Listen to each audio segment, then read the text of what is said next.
an explosion right near a Navy aircraft carrier. But it wasn't an attack, it was just a test. It's called a full ship shock trial. The Navy says it routinely uses live explosives to test that their warships, quote, can continue to meet demanding mission requirements under harsh conditions they might encounter in battle.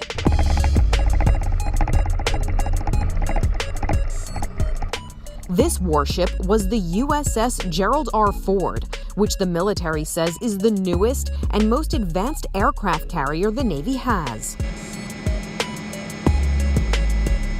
Officials say the 100-ton vessel was able to successfully withstand the explosion, which geologists say measured as a 3.9 magnitude earthquake. The tests took place off the coast of Florida, and the Navy says it complied with protocols to ensure the safety of marine life as well as all personnel participating in the test.